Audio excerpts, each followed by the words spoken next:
adalah Muhammad Keri Adrianto Riza.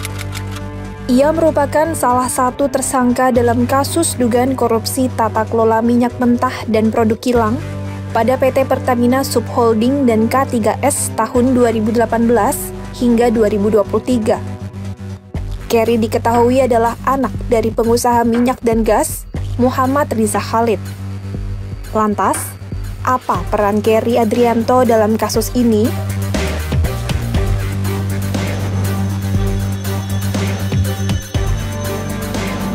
Menurut keterangan resmi Kejagung, Keri diuntungkan dalam hasil markup kontrak pengirim dalam pengadaan impor minyak mentah dan produk kilang yang dilakukan oleh Dirut PT Pertamina International Shipping, Yoki Fernandi.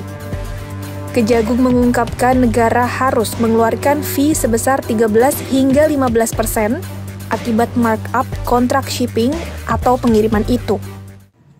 Pada saat telah dilakukan pengadaan impor minyak mentah dan impor produk kilang, diperoleh fakta adanya markup kontrak shipping atau pengiriman yang dilakukan oleh tersangka YF selaku Direktur Utama PT Pertamina International Shipping, sehingga negara mengeluarkan fee sebesar 13 sampai dengan 15% secara melawan hukum, sehingga tersangka MKAR mendapatkan keuntungan dari transaksi tersebut. Namun tak dijelaskan lebih lanjut perihal nilai keuntungan yang didapat oleh Keri dari markup kontrak pengiriman itu.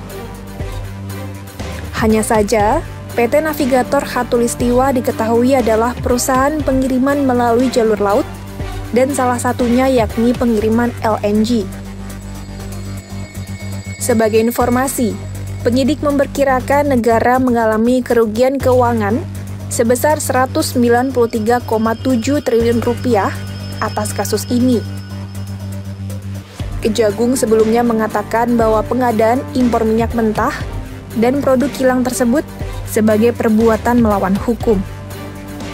Direktur Penyidikan Jampitsus Kejagung, Abdul Kohar, menjelaskan pemenuhan minyak mentah dalam negeri wajib mengutamakan pasokan minyak bumi dari dalam negeri periode tahun 2018 hingga 2023. Oleh karena itu, PT Pertamina Persero pun wajib mencari pasokan minyak bumi yang berasal dari kontraktor dalam negeri sebelum merencanakan impor minyak bumi.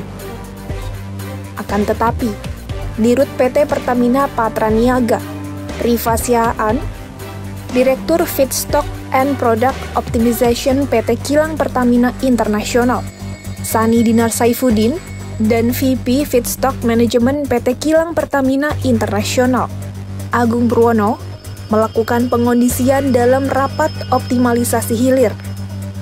Hasil rapat itu kemudian dijadikan dasar untuk menurunkan produksi kilang, sehingga produksi minyak bumi dalam negeri tak terserap seluruhnya. Di sisi lain, akibat pengondisian itu, pemenuhan minyak mentah maupun produk kilang dilakukan dengan cara impor. Sementara pada saat produksi kilang minyak sengaja diturunkan, produksi minyak mentah dalam negeri oleh K3S juga sengaja ditolak. Sehingga secara otomatis bagian K3S untuk dalam negeri harus diekspor ke luar negeri.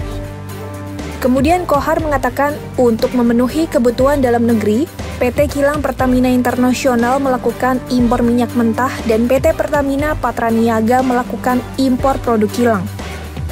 Oleh karenanya, dalam kegiatan pengadaan impor minyak mentah itu, diperoleh fakta adanya perbuatan jahat antara penyelenggara negara, yakni Subholding Pertamina dengan broker.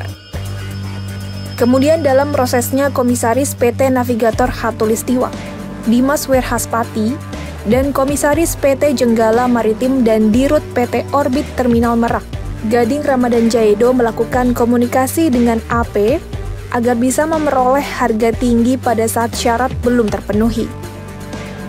Selanjutnya mereka mendapatkan persetujuan dari SDS untuk impor minyak mentah serta tersangka RS untuk produk kilang. Selain itu ditemukan pula adanya markup kontrak shipping yang dilakukan Dirut PT Pertamina International Shipping, Yoki Fernandi, sehingga menguntungkan Keri. Akibat kecurangan itu, komponen harga dasar yang dijadikan acuan HIP BBM untuk dijual ke masyarakat menjadi lebih tinggi.